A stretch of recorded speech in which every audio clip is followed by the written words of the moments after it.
said, describing the Prophet and his birth, that the light has come, and existence in all its dimension has been guided, meaning he was the guidance of this world of physics and also the pride of the world of metaphysics. The other one said, Wallahi ma khalaqa al-ilahu wa ma bara basharan yura ka Muhammadin bayna al-wara. He said, verily and indeed, I give an oath that Allah has never created or existentiated somebody on earth to be seen like the Prophet Muhammad sallallahu alaihi wasallam. Allah says, wa innaka la ala khuluqin azim. And that is not only we who said that, but the enemies of Islam are the ones who said that. When you read a book like Al-Khalidun al-Mi'ah, he said the 100 Immortals. That book was compiled not by Muslims. He said the 100 Immortals and their leader is the Prophet Muhammad sallallahu alaihi wasallam.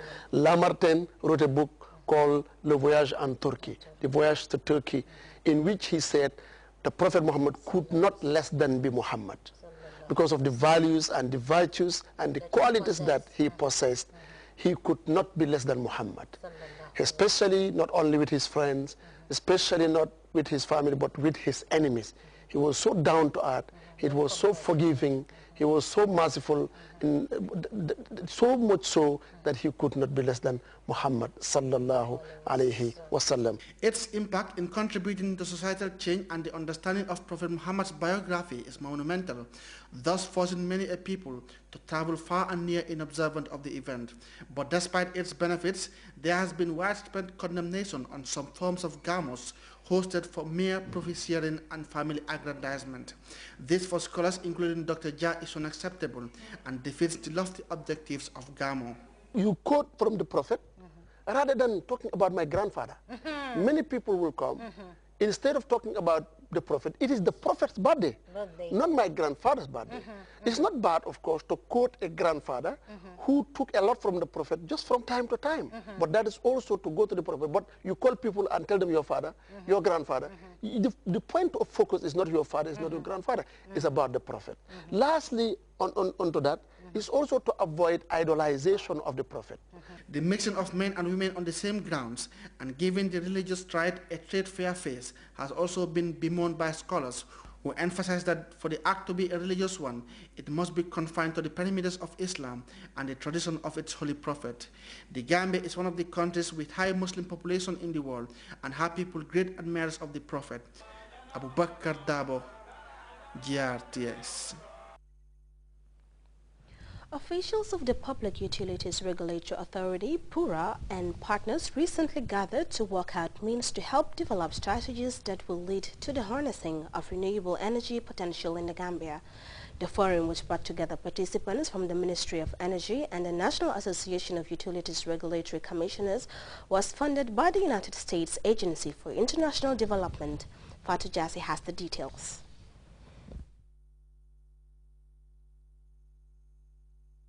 The forum, designed to provide PURA as the main electricity regulatory body, Gambian policy makers and other relevant stakeholders the opportunity to come together and discuss issues related to clean energy scale-up and development in the Gambia. The forum, that is jointly funded by the United States Agency for International Development, USAID, and PURA, is aimed at achieving energy policy, including legal and regulatory frameworks with the involvement of stakeholders from the renewable energy sector to converse and develop strategies to expand renewable energy for electricity production in the Gambia. The emergence of cheap renewable energy serves as a subsidiary to conventional energy to meet the growing demand of energy supply. Sustainable energy supply remains a top priority in the government's development agenda, and therefore the need to support such initiative is crucial for the attainment of the country's Vision 2020 development blueprint. Gambia, under the leadership of His Excellency the President, Sheikh Professor Alhaji Dr. Yahya AJJ Jammeh, remains committed to national electrification and sustainable energy supply, and therefore continues to give the energy sector top priority in its development agenda.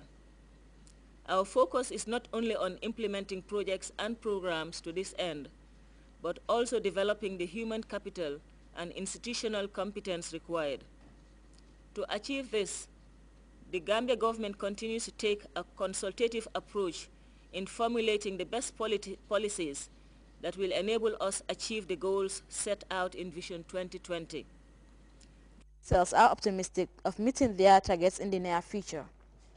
Dudu Jain, Chairman Pura, outlines the importance of viable renewable energy and how it can save the government from spending millions. This gathering confirms that the Gambia needs to develop and successfully promote commercially viable renewable energy projects to reduce the gap between supply and demand. The use of local renewable energy resources such as solar and wind energy would not only supplement current supply but also save the country millions in hard-earned foreign exchange. Today's forum, according to the U.S. ambassador, is a clear manifestation of the country's commitment to the harnessing of clean energy supply. That is what brings us here today, to hold a national level policy discussion on renewable energy regulation. The Gambia's support for clean energy and the participatory nature of this national dialogue are strong signs of the country's commitment to advancing clean energy and the potential for real progress on this front. Participants attending the forum spoke of the critical role renewable energy is expected to play in the development of the continent. For GRTS News, I am Fatou Jassi. Well, that program was held before the president dissolved his cabinet. Meanwhile, the Public Utilities Regulatory Authority has organized today's interface with journalists on the ongoing SIM card registration exercise. The synergy that saw the participation of print and broadcast journalists was held to share the fundamental instruments involved in a 6-month registration process. Babukar Kamara reports. Educate you about the project. We are going to educate you. Once you are educated, you're informed. Once you are informed, then as communicators, you will be able to communicate to the general population. They acted as voices newly inducted to the national program of SIM card registration upon a felt need induced by the Public Utilities Regulatory Body, PURA. Journalists and also DJs from the radio stations are our most trusted source of information in the country, and PURA regards the media society as one of our strongest stakeholders simply because they can get the message across on our behalf. But in doing so, we want to make sure that the right message is being taken across. We want these people to come and understand on their own as to what SIM card registration is all about. The status quo remains the same for even some members of the media fraternity, whose limited knowledge about the ongoing SIM card registration was less appreciated by their general audience. A more reason for the day's synergy. I've learned a lot today. I'm from Pura here, concerning about this SIM card registration. All I want to tell my fellows or mommies and daddies out there, let them all go and register their SIM card. What has been your in-depth knowledge that has been gathered through this forum? Well, first of all, I must have to say it's a very fine initiative because it's high time. It's about time anyway. All of us register our SIM cards. Participants drawn from the print and electronic media further believes that their newly inducted skills will help PURA register 95% coverage come June 15 when the SIM card registration is set to come an end. Babukar Kamara, GRTS. Well, you can also follow that story and other GRTS programs live on our website, which is at www.grts.gm. There you can also monitor GRTS Radio Live. Well, we will be back with more stories after this break.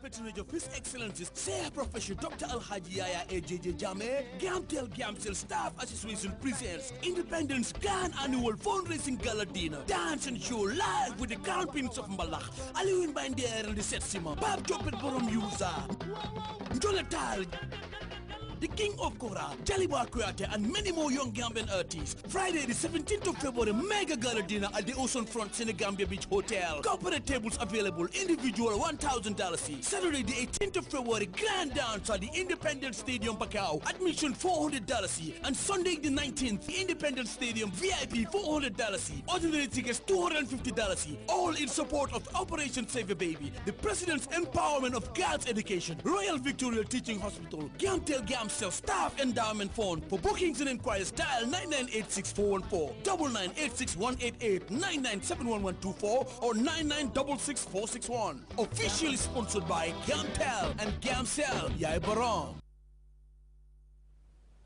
Welcome back. Angry protesters have continued their demonstration